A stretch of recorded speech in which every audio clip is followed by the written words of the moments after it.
Alright guys, so in this video I am going super old school. I am not going to be touching this super amazing piece of art that you see behind me right now.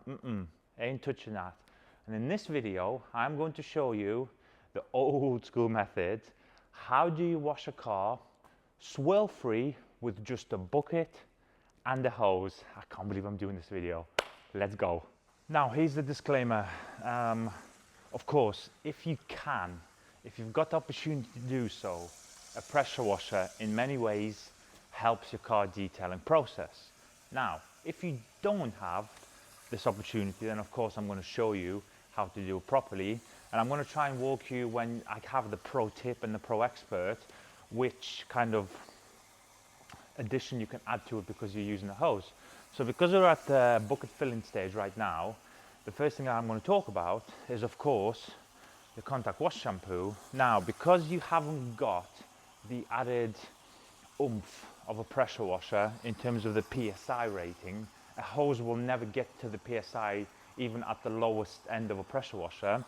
What you need to now do, because you've lost one big arm on this side, you need to add something else onto this side. So what I'm talking about in this specific instance, as we are filling the buckets, is of course the contact wash shampoo. Now, if you are limited to bucket wash pad car shampoo, the best way to guarantee a swirl-free finish, and this is by the way the most important thing that I'm talking about here, is anyone can go and wash a car with a sponge and a builder's bucket. I can go and do that right now, but I don't want to obviously wash my car with a brick. So because of this, you want to add a little bit more lubrication to your wash process. So we're going to be using a slightly stronger mix of citrus, which is here, and then a slightly stronger addition of the contact wash shampoo.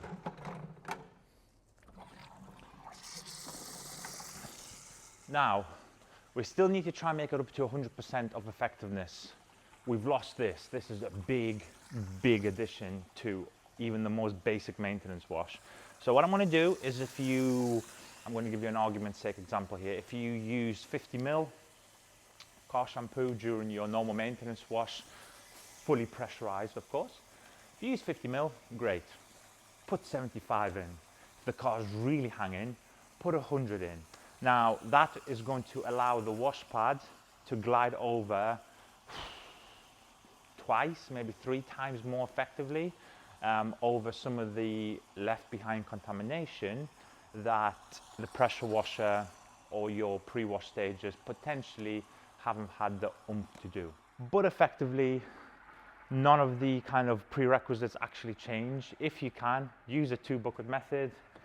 This is probably one of the more important times you do it, when you haven't got a pressure washer, but still all the way full, 3/4 full as usual. And on this one, I'm just going to put it just a tad more of car shampoo.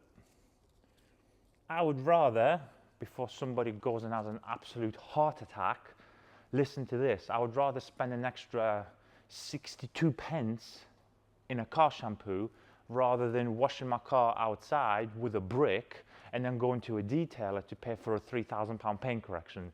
Do the maths, people, it's fairly obvious. So I've added the car shampoo, and of course we're going to now get to the money outside and wash a car without a goddamn pressure washer. What is going on? Let's go. All right, so Nick has lost his mind. Yes, I know. Unfortunately, maybe on this video, I have. However, what you're about to see is, I'm not going to try and stop at every point as best as I can, just to keep the video down in length.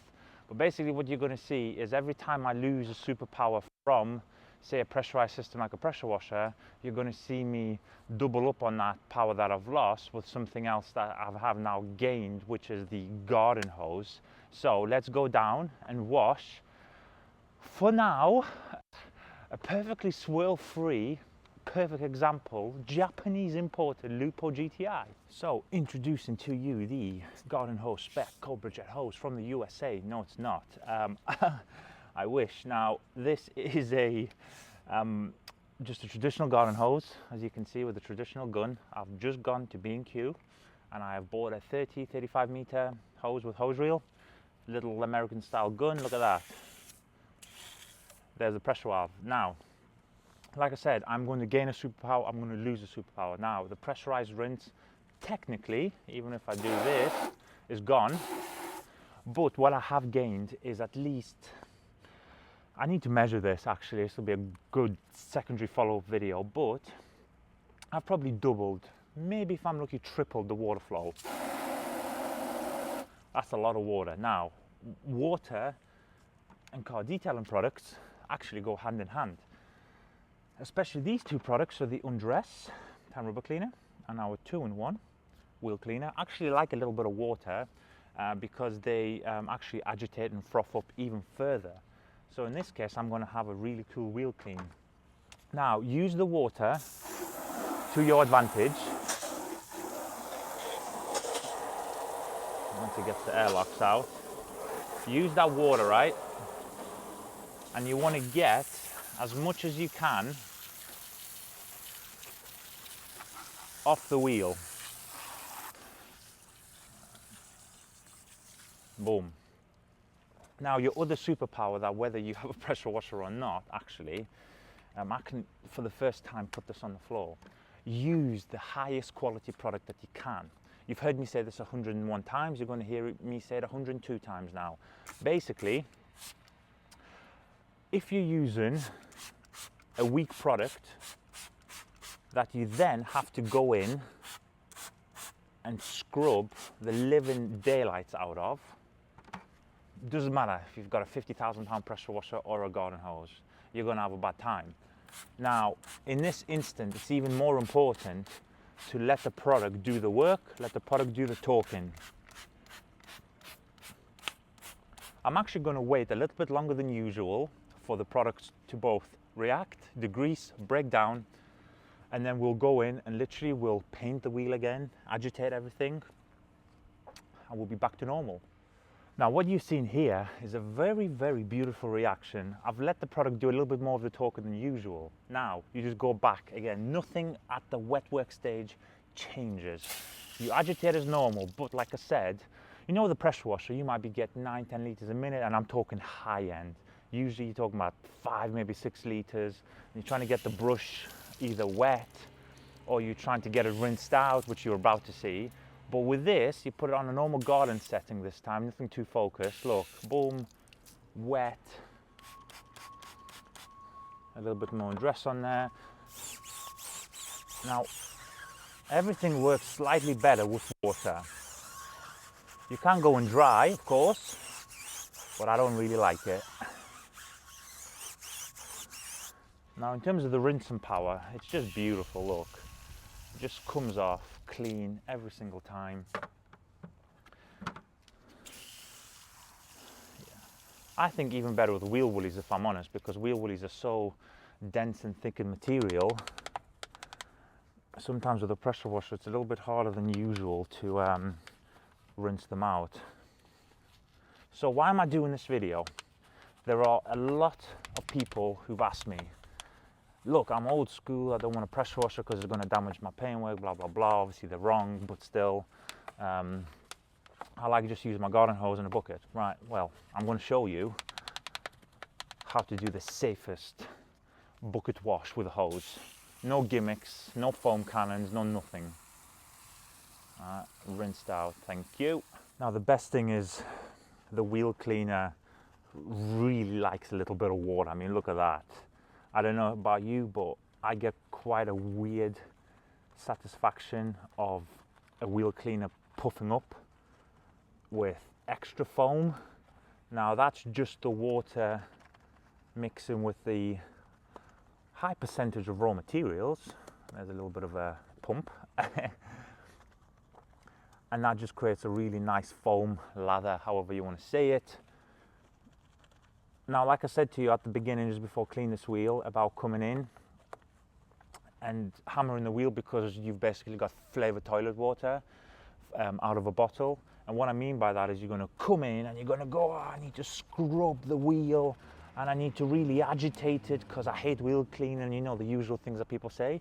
Whereas what you've seen me do, you just come in, and you're the painter, just come paint it on, because the wheel cleaner's already had its time to loosen, degrease the wheel. You're just moving it about. The arches are traditionally bad. Preload on a wheel woolly is a step that is often slept on. Boom. Now, probably the biggest flex out of using a garden hose in this step, actually I even see a lot of pro detailers now using a garden hose for the wheels actually, is because you're about to see that when you've got wheel cleaners, tire cleaners, fallout removers, maybe even tar removers if you're doing that type of further step, with a pressure washer, as I said, you're not getting as much flow, whereas with this you can really flush the wheel, right? And you can guarantee literally a perfect one pass rinse. Beautiful. And I like to really flood this wheel. Now again, I've just completed a safe wheel clean on a wheel that, you know, was dirty, not too dirty if people start kind of comparing. We do clean this car very often, but then, as I said, the process remains the same. The wheel cleaner has had chance to agitate and remove all the kind of brake dust, and you're done. And now on to the most crucial part of the video. How do we stop inducing any swirls onto a car that is not going to have a pressurized rinse, a pressurized pre-washed rinse, etc, etc. So use something to your advantage. Number one, use the chemicals to your advantage. Citrus is within this sprayer. I have mixed it slightly stronger than usual because I'm trying to again overpower what we have lost in the pressure washer kind of rinse. So I'm doing a 1:2 ratio, so 1 part citrus to 2 parts water, so it is quite strong. It's a third. Car hasn't been rinsed again because there's so much water flow from a garden hose. I don't want, you know, too much water. I'm not going down that rabbit hole, but I'm just basically going in a little bit dry here, is to give this as much bite as I can, because we've got no foam cannon to obviously hit foam into areas that you normally wouldn't citrus. I'm citrusing basically the whole car. I'm going from roof to the bottom sill as if this is my foam cannon. Now, our version of citrus we're very, very, very proud of. I always say this in all the descriptions and all the videos. At raw level, this is the strongest pre-wash in the world of its type. So what this will do, this will really, really break down some traffic film, embedded flies, dirt, salt that we're about to get on the roads. Now this is probably one of the most important steps, because this is probably the most best example that I can use of let the product do the talking. Now, luckily for me, this car is very, very well protected with a very regular dose of Foam Plus. Now the Foam Plus will actually repel the dirt, so it's not technically on the clear coat of the paint, it's technically on top of the Foam Plus. So this is where then everything works hand in hand. The citrus will come in and completely loosen everything, and you will be in business on your rinse. Just remember, if you are doing a hose wash only, citrus the whole thing. And also another thing, you are now literally going to wait. This is perfect weather conditions right now. It's overcast, it's not windy. You will literally probably have about 5 minutes of dwell time at this point. Let it dwell, let it munch into all contamination on the paint, and we'll come back on the rinse. I've got a bunch of flies on here coming off with ease. So if you are ever left in a pinch, let me tell you, this is possible. You just have to use your common sense. Now, 100% the most valuable part of the video. You are now going to be, in essence, rubbing around dirt on the car. Rocks, twigs, whatever, right? That's how surface scratches happen. Now, while everything is unstarted, I'm going to show you. I'm going to agitate the bucket as usual. This time I'm going to use my hose. Now, if you really wanted to be super safe, and by the way, this is such a great idea, when you've finished washing a panel and before you get to the rinse bucket, what you can do, you can do this, basically blast it off, as you can see, right? Every little helps. Dump it back into the rinse bucket, do your normal rinse as usual, and continue with the wash. Now let's get it pressurized. So as you've seen, I've had a little bit more shampoo than usual, which is okay. I'd rather waste 60 pence rather than spend thousands of pounds on a paint correction. And the other trick to this is, rather than doing huge panels, shrink your panels even further. And I'm going to demonstrate how in a second. So you've got, say, your bonnet. Usually I do it in halves. If you really wanted to be safe, you could do it in thirds. Like this, look at that. You wash it, flip the wash pads, the other third,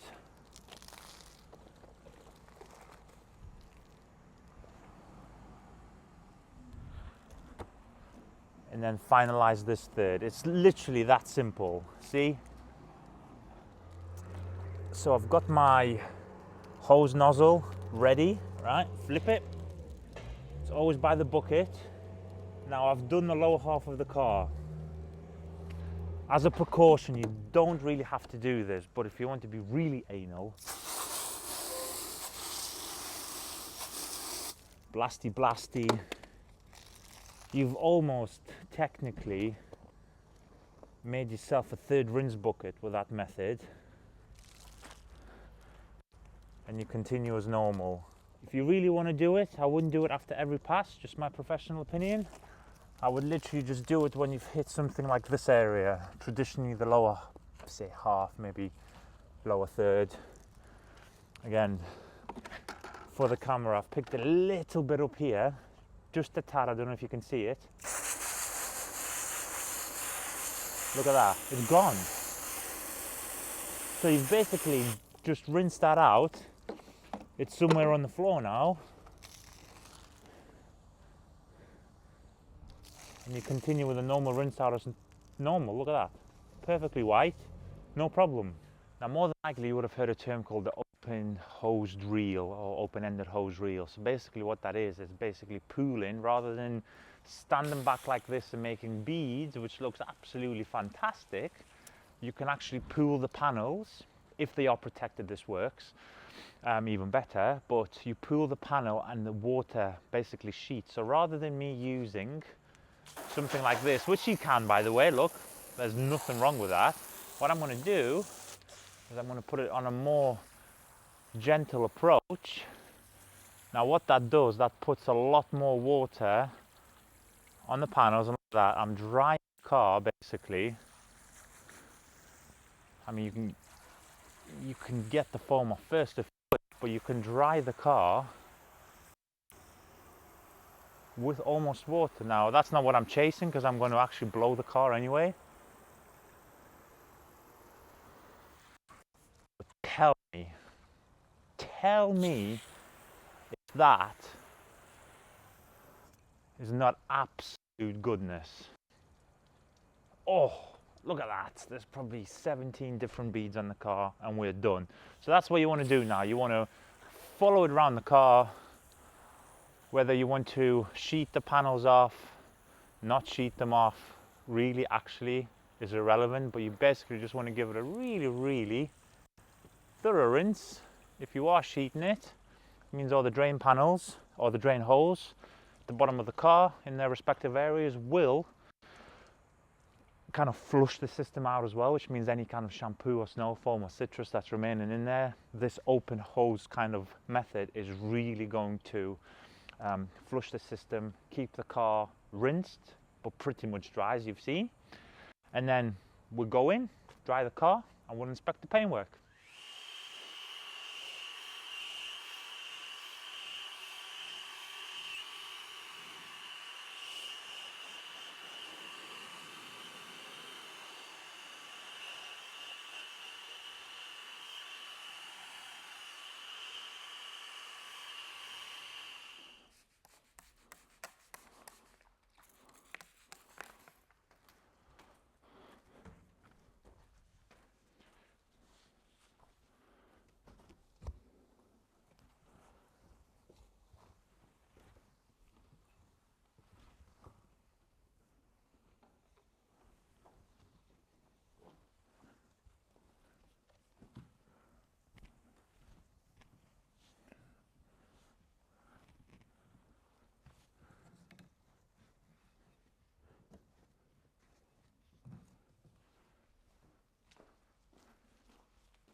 And voila, just like that, we have completed a garden hose only maintenance wash. Now, if I knew this was going to hack up or damage my paint, which is beautifully paint corrected, everybody who's been in, who's seen the car knows it's the glossiest Lupo GTI in the world, fact, then I wouldn't do it. But you have seen me do it, and it's a very fast, effective way.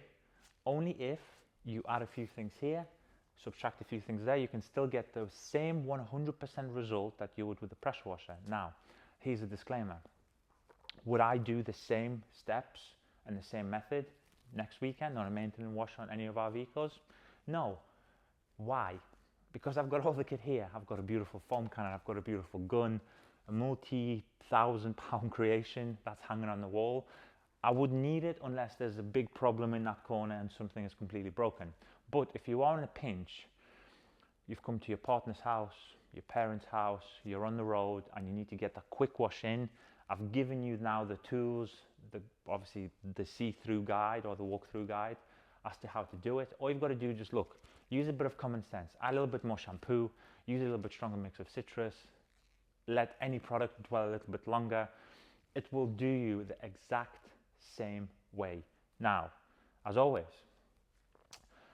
if you are still in 1959 and are doing a garden hose only wash, please let me know in the comments. I'd love to have that discussion with you. Or if you have got a pressure washer and you want to try this method, also let me know in the comments. I'd love to have that discussion with you, of course. I love kind of talking to all you guys and seeing where kind of your thinking is. And if I have changed at least one person's world, changed their life, I'm always happy for that. But with all the questions to the video, the products are of course in the description as always. But if you've got any kind of deeper questions or you want a bit more answers to, let me know in the comments. And of course, I will see you on the next video next week. See you guys.